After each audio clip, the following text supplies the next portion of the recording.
"You missed a spot, boy," Officer Brett Hauser said it loud, so the whole lobby could hear, and then he kicked the mop bucket over. Gray water spread across the tile in a slow, dirty fan, soaking into the cuffs of the old man's pants. A few of the officers near the front desk laughed. Hauser grinned at them, proud of himself, and pointed at the spill like he was issuing an order. "Now you got 2 spots. Better hurry."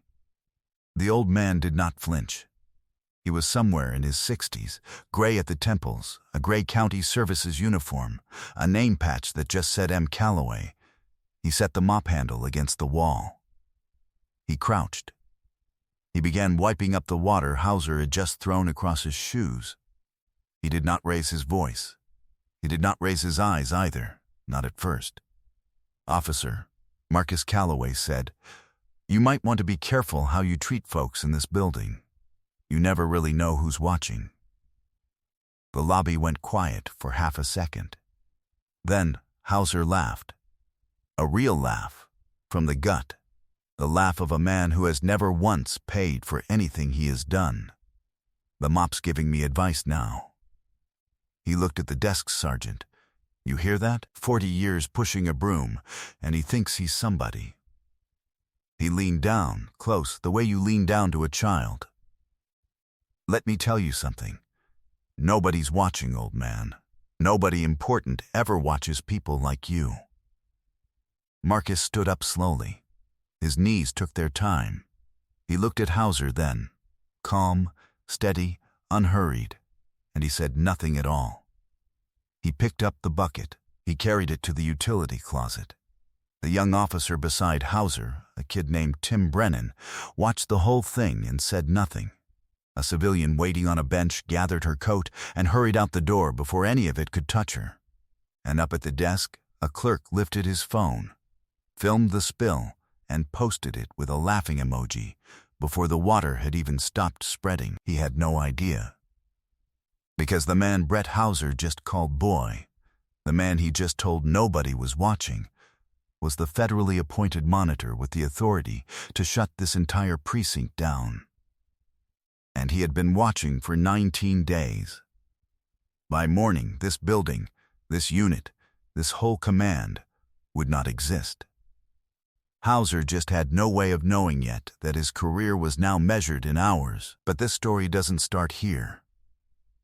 Rewind 19 days to a quiet office on the 4th floor of a federal building across the city. A man in a charcoal suit signing the last page of a court order.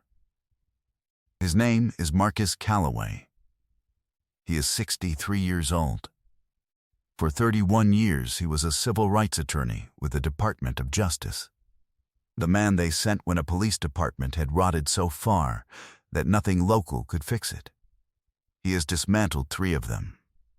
And 4 months ago, a federal judge named him independent monitor over this city's police department, full authority, by court order, to inspect, to investigate, and to recommend the closure of any unit found to be operating beyond reform.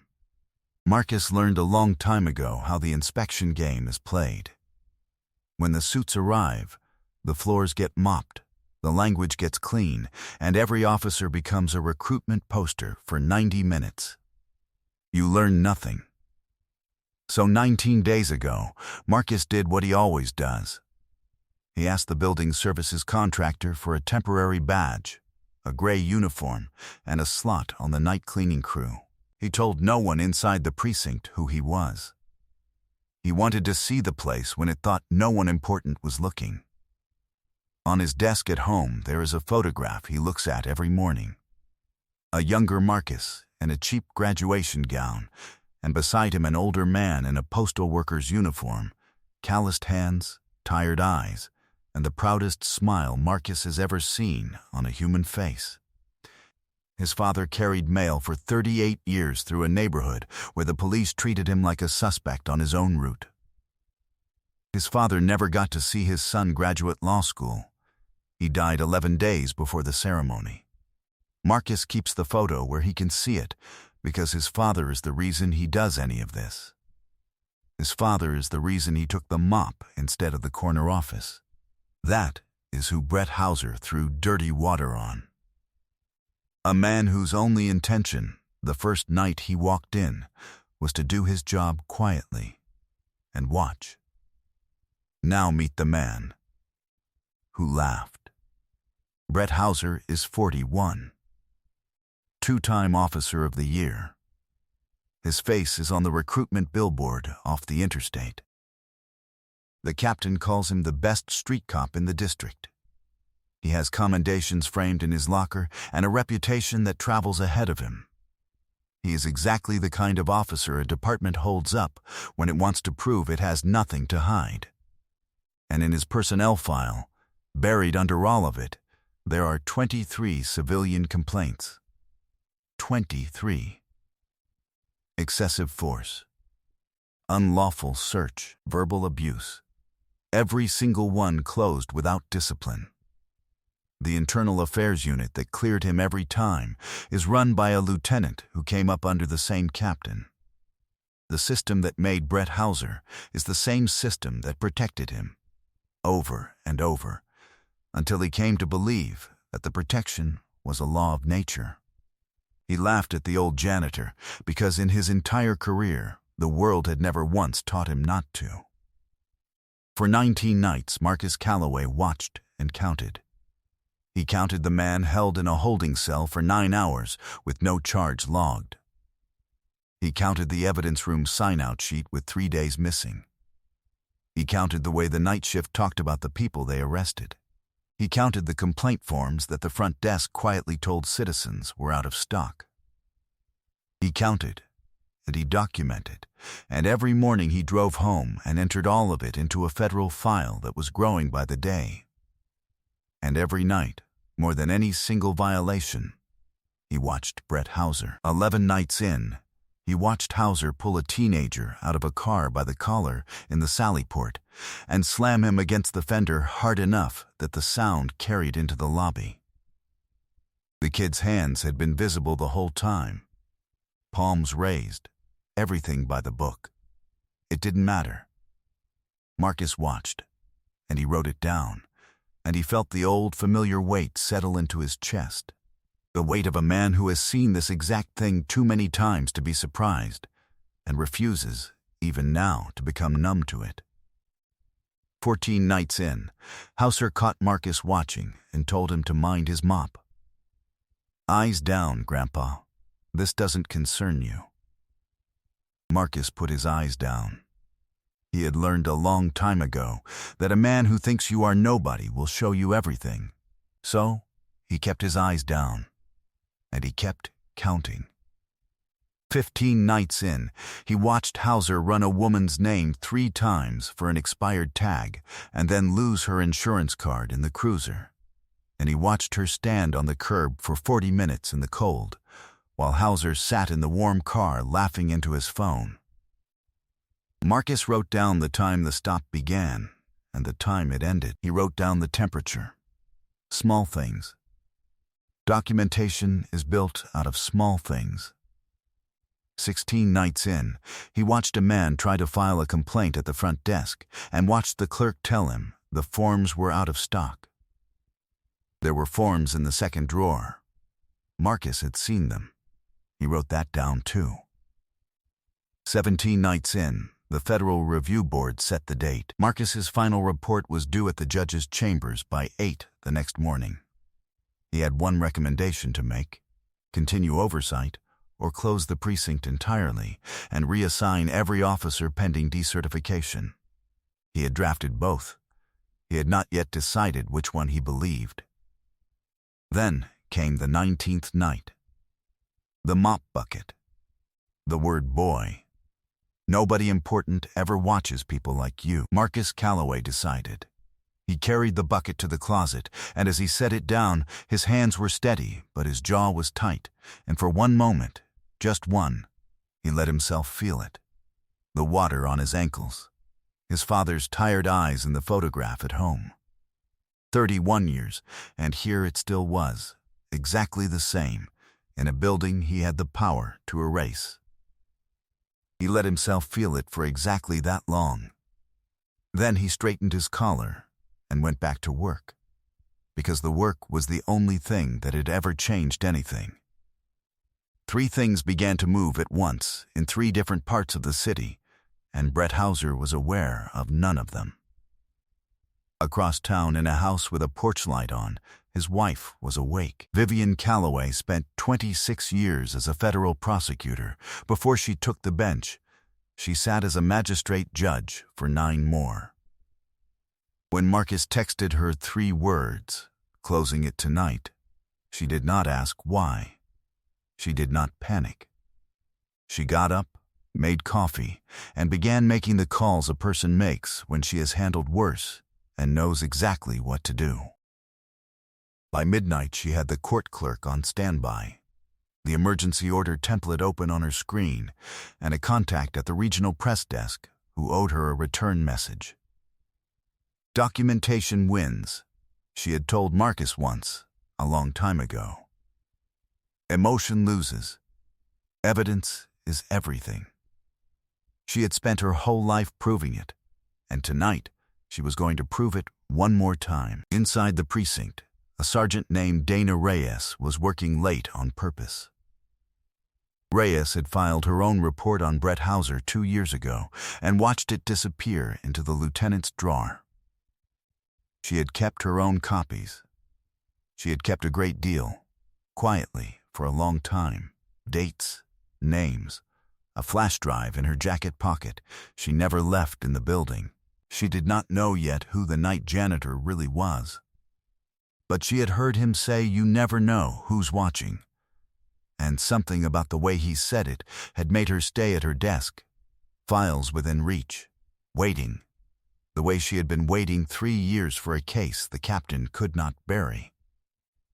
And in the lobby, the third thing, a man with a mop, finishing the floor, counting 90 minutes to morning. Hauser was telling the desk sergeant about the steak he was going to grill that weekend. He showed 2 of the others a photo on his phone, laughing. The loudest man in the room. He had no idea. Marcus emptied the last bin. He wiped down the front counter. On the desk, face up, sat the printed shift roster for the precinct. Every name, every badge number, the whole command on one page. He looked at it for a moment. Then he folded it once and put it in his pocket. Evidence is everything. 60 minutes to morning. Hauser was at the coffee machine telling Brennan that the old man with the mop had tried to give him life advice. 40 years pushing a broom, he said, and he thinks he's somebody. Brennan laughed because Brennan always laughed. Hauser had never in his life been more certain of his place in the world than he was at that moment, holding a paper cup, the king of a building that had 10 hours left to exist. Marcus clocked out on the contractor's sheet at 4:51 a.m., the same as every other night. Hauser watched him go and called after him, "Drive safe. Mop."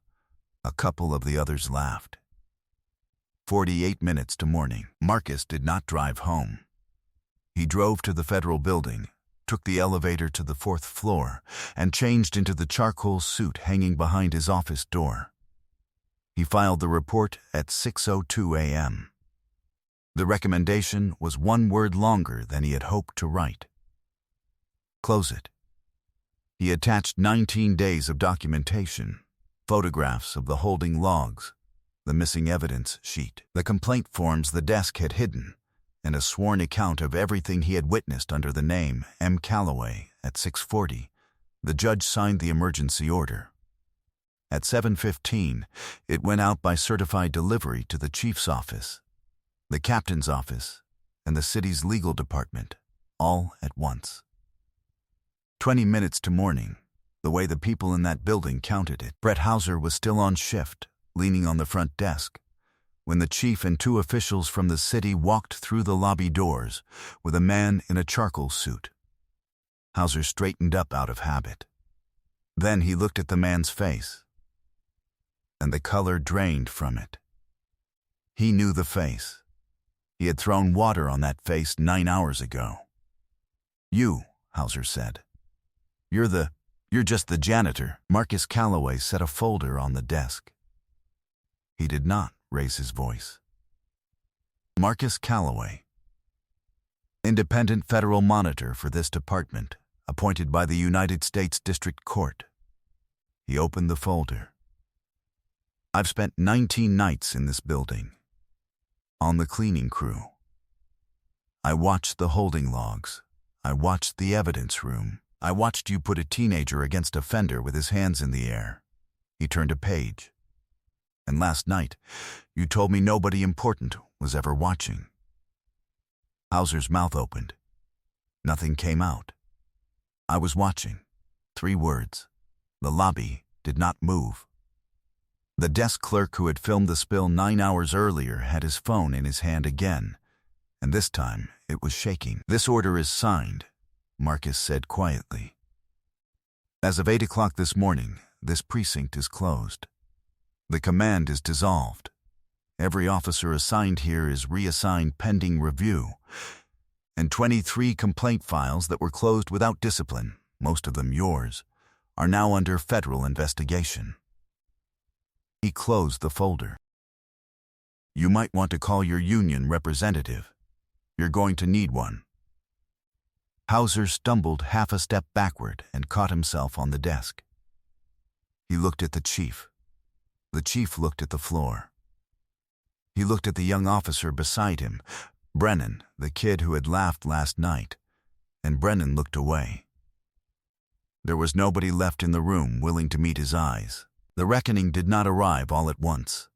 It arrived the way these things really arrive, in a cascade, across days, from every direction at the same time, each piece specific and named.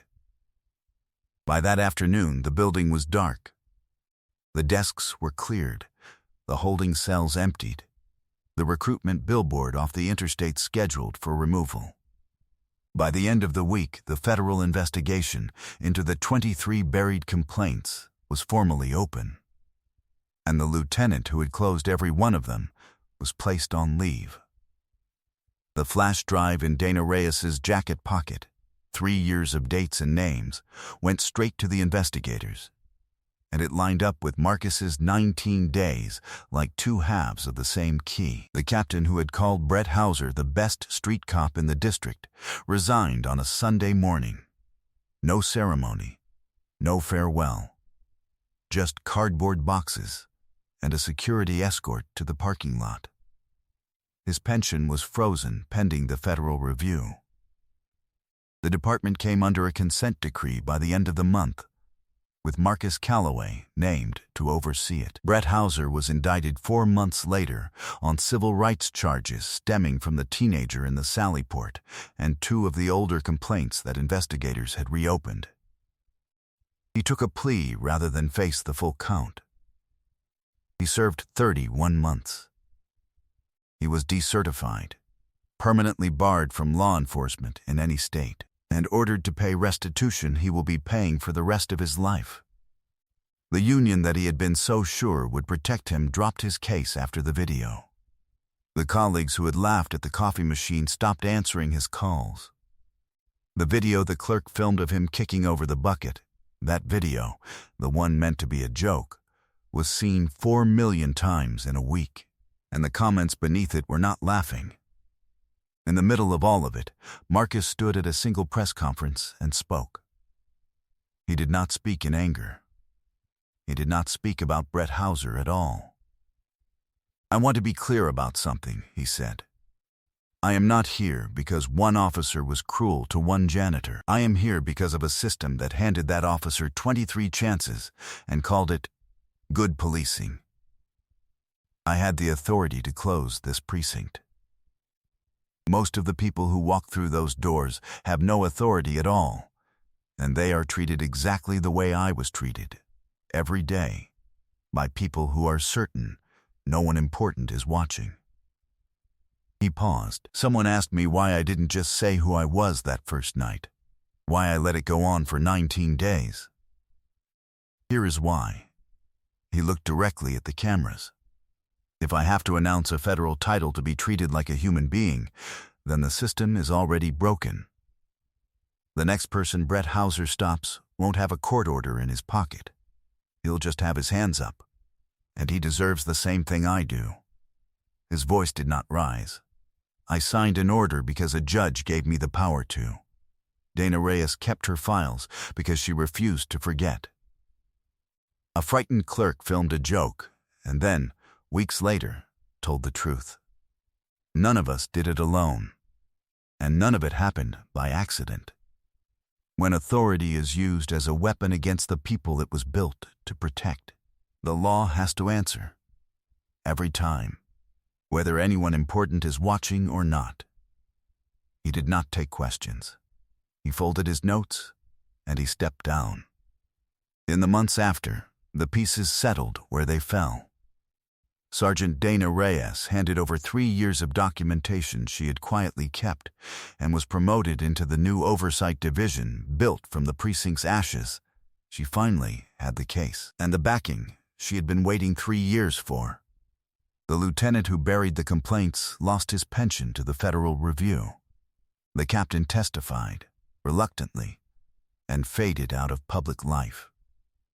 Tim Brennan, the young officer who laughed and then looked away, requested a transfer he didn't have to request and enrolled himself in a community policing program nobody ordered him to attend. Not absolution, just a young man deciding, late, who he was going to be. And the desk clerk who had filmed the old man for a laugh deleted the post, and then, a week later, wrote an anonymous letter to the local paper describing everything else he had seen in that building, and never reported. One letter. It was a small thing. It was not nothing. The building itself stood empty for a year, and then reopened as a community resource center with a clean lobby and a floor that someone keeps mopped. Marcus Calloway went back to work. There are always more departments. He sits some evenings on his porch with Vivian, the light on, the photograph of his father just inside the window where he can see it. She asked him once if it ever got easier, after 31 years. No. He told her. And it shouldn't. The day it gets easy is the day I've stopped paying attention. He looked out at the dark street. Until the system changes, he said quietly, someone has to be watching. Things are better in that city than they were the morning Brett Hauser kicked over a bucket. They are not fixed. Marcus knows the difference, and he would never insult you by pretending otherwise. If this story moved something in you, anger or recognition, or just the memory of a time you were treated like you didn't matter by someone certain no one was watching, share it with someone who needs to hear it tonight. Because stories like Marcus Calloway's don't travel on their own. We carry them. And here is the question I want you to sit with and answer below. From your own life, have you ever been underestimated by someone who had no idea who you really were, and what did you do? Tell us. We read every one. Because every person who refuses to look away is one more person watching. And as long as we are watching, this doesn't stop with us.